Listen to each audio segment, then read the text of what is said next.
आपने मोटरसाइकिल जरूर देखी होंगी, पर क्या आपने ऐसी बजाज बॉक्सर भारत की सड़कों पर देखी?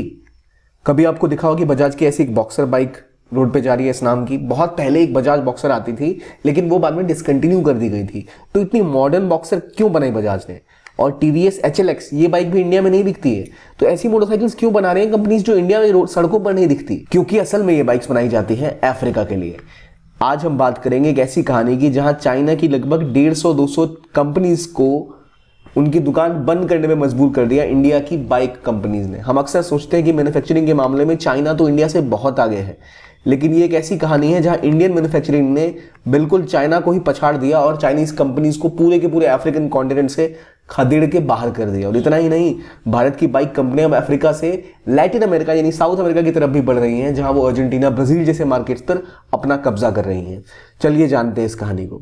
सबसे पहले आप समझिए कि मामला क्या है। मामला यह है कि अफ्रीका के कॉन्टिनेंट में बहुत सारी बाइक कंपनियां हुआ करती थी। जनरली दुनिया की जो सबसे बड़ी बाइक कंपनियां हैं उनमें कुछ जापानीज बाइक कंपनियां जैसे होंडा, यामाहा और सुजुकी, और इसके अलावा एक और जो बड़ी कंपनी है वो है कावासाकी। ये चारों बिग फोर के नाम से जानी जाती हैं, जापानीज बिग फोर, और ये चारों बहुत ज़्यादा सफल बाइक कंपनीज हैं। इनके अलावा कुछ अमेरिकन कंपनीज हैं जैसे हार्ले डेविडसन, लेकिन मुख्य रूप से ये चार कंपनियां या तो मार्केट पे कब्जा रखती हैं या फिर डुकाती और KTM जैसी यूरोपियन कंपनीज होती हैं जो अपना कब्जा दुनिया में जमा के रखती हैं। जो अफ्रीका का मार्केट है वहां पर आप डुकाती, KTM और हार्ले डेविडसन नहीं देखोगे, क्योंकि वो गाड़ियां बहुत महंगी होती हैं बाइक्स, और वो अफोर्डेबल नहीं है वहां की जनता के लिए।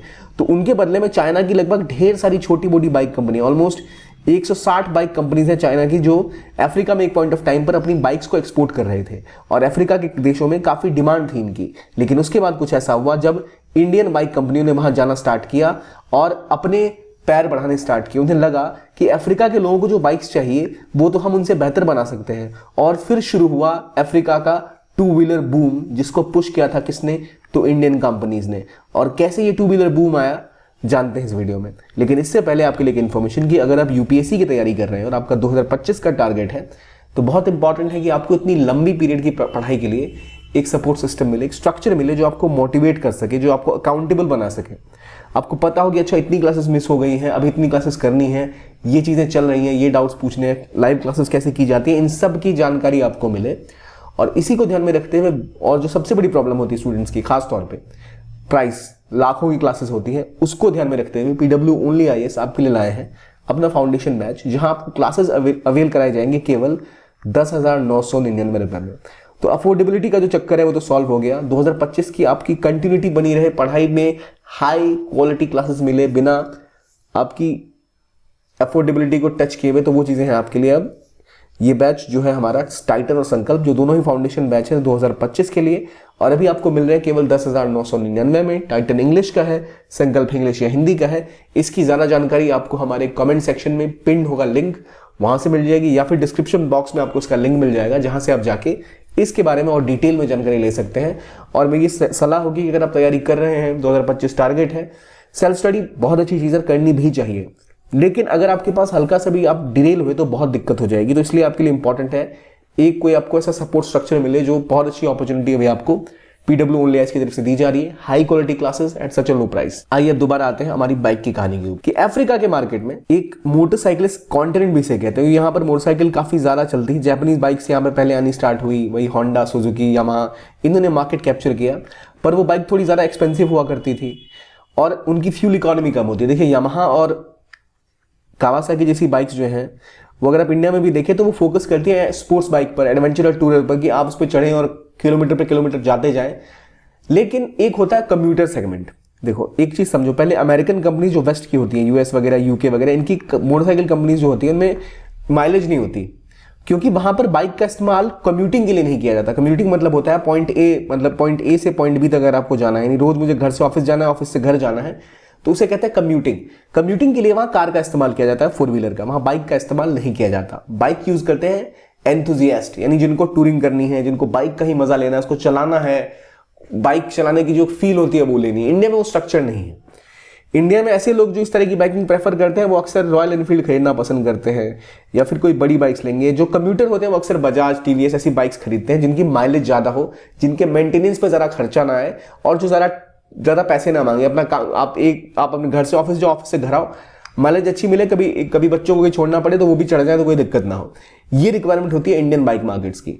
और कुछ ऐसी रिक्वायरमेंट होती है पूरी डेवलपिंग मार्केट पे जहां पर बाइक्स चाहिए। यूरोप और बाकी जगह कार का स्ट्रक्चर ज्यादा तेज है, वहां लोग कार चलाते हैं, इसलिए वहां की कंपनियों का फोकस बाइक्स पे रहा नहीं। जापान की कंपनी फेमस है अपने इंजन को लेकर, लेकिन वो भी असल में हैवी बाइक्स बनाती थी। तो इंडियन बाइक मैन्युफैक्चरर ऑलरेडी जो बाइक्स बनाती थी उसी की डिमांड अफ्रीका में हुआ करती थी।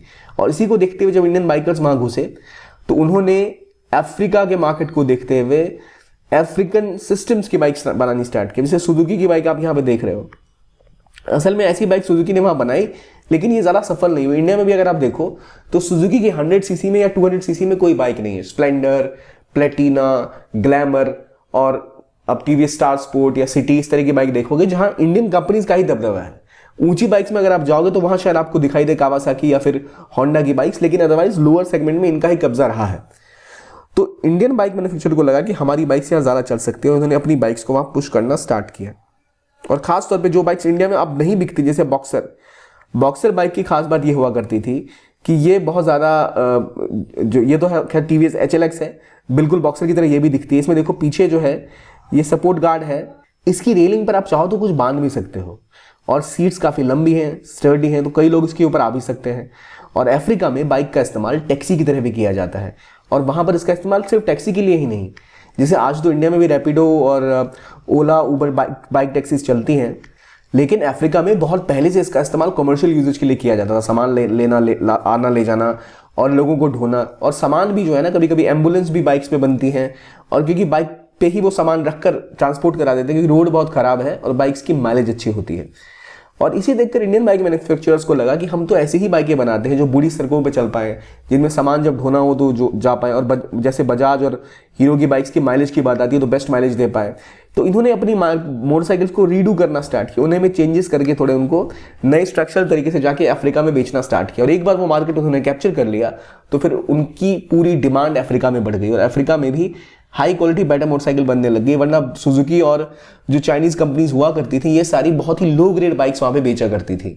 तो जो अफ्रीका की अलग अलग देशों में जाकर इंडियन बाइक मैन्युफैक्चरर्स ने अच्छी टेक्नोलॉजी उस दाम पर, जिस दाम पर उनको चाहिए और जो उनका काम है उसके हिसाब से कस्टम बाइक्स अफ्रीका के लिए बनानी स्टार्ट की। तो चाहे अब हम बात करें तो जैसे हीरो है, हीरो अब CD डॉन बनाने की बात कर रहा है जो इंडिया से वो नहीं बनाता। बहुत पहले इंडिया में डॉन नाम की हीरो होंडा जब हुआ करता था हीरो, तब डॉन बाइक इंडिया बनाती थी ये कंपनी। अब वो दोबारा लाने की बात कर रहा है हीरो कंपनी। देखिए हीरो और होंडा असल में इंडिया की हीरो मोटरसाइकिल्स और होंडा की होंडा मोटरसाइकिल्स का एक जॉइंट वेंचर था जो 2010 में खत्म हुआ और हीरो अलग हो गई, हीरो मोटरसाइकिल्स, और होंडा ने अपना खुद का अलग सिस्टम स्टार्ट कर लिया। होंडा जापानीज कंपनी है, हीरो इंडियन कंपनी है। तो इनका जो पुराना मॉडल था जो इंडिया में पहले चला करता था उसको नई टेक्नोलॉजी के साथ लैस करके वो लेके जाएंगे अफ्रीका के मार्केट में। कहानी यह है कि ऐसी जरूरत होती है अफ्रीका की बाइक यूजर्स को जो माइलेज अच्छी दे, जो काफ़ी स्टर्डी हो, खराब रोड पे चल पाए और इसका ब्रेक डाउन आसानी से ना हो। तो इसी को ध्यान में रखते हुए इंडियन बाइक मैन्युफैक्चरर्स जो बेहतर बाइक्स बनाते थे वो वहाँ उसे पुश करने लग गए।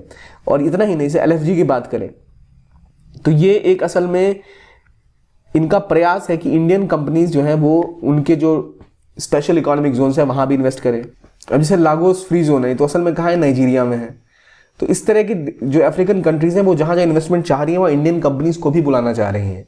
तो इंडियन बाइक मैन्युफैक्चरर्स ने जब बाइक्स बेचनी वहाँ स्टार्ट की तो वो अफोर्डेबल हुई, उनके फाइनेंस का सिस्टम बहुत अच्छा हुआ और इस लेवल तक चीज़ों का सिस्टम बदला कि बजाज बॉक्सर जो ये मोटरसाइकिल है ये अफ्रीका की मतलब हाईएस्ट सेलिंग मोटरसाइकिल बन गई और बजाज अफ्रीका मार्केट में सबसे बड़ा प्लेयर बन के उभरा। और इस तरह भारतीय कंपनीज ने चाइनीज बाइक्स को पूरी तरह वहाँ से खत्म कर दिया और उनमें से लगभग 100 कंपनीज वापस चले गई चाइना, उन्होंने अपना बिजनेस बंद कर दिया और अभी केवल 40 चाइनीज बाइक कंपनीज ही वहाँ पर ऑपरेट करती हैं। अगर आप अफ्रीका का मार्केट शेयर देखो तो ऑटो का मार्केट शेयर अभी बजाज का ऑलमोस्ट 40% के आसपास है।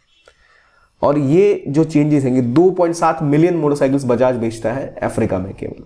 और इसीलिए इंडिया में अगर अफ्रीका की बाइक्स हीरो और होंडा के मुकाबले कम बिक रही हैं फिर भी बजाज फायदे में रहता है क्योंकि वो एक्सपोर्ट इतना ज़्यादा करता है। इसे देखते देखते टीवीएस भी वहाँ पहुंचा, उसने भी अपने एक्सपोर्ट शेयर को बढ़ा दिया।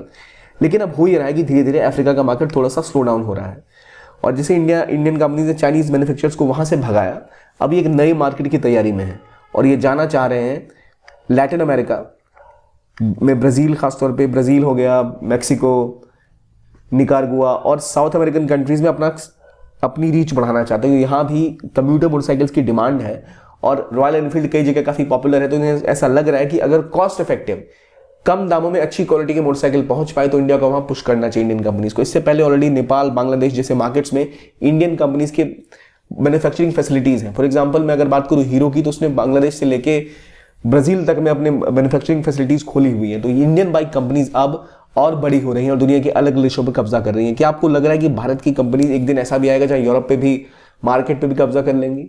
यूरोप की भी जो बड़ी कंपनीज हैं जैसे KTM, उसके साथ जो इंडियन बजाज है उसने उसका एक स्टेक खरीद रखा है। यूके की बहुत बड़ी कंपनी है नॉर्टन, उसको तो TVS ने खरीद रखा है। तो इस तरह की चीज़ें हो रही हैं जो बहुत अच्छा है इंडियन बाइक मार्केट के लिए और इंडियन बिजनेस के लिए, जो दिखाता है कि इंडियन मैन्युफैक्चरिंग में भी वो बात है जो चाइना को टक्कर दे सकती है और उनको हरा भी सकती है। तो ये था आज का वीडियो। देखने के लिए बहुत बहुत धन्यवाद। कीप ऑन वॉचिंग ज्ञान कोश and have a nice day.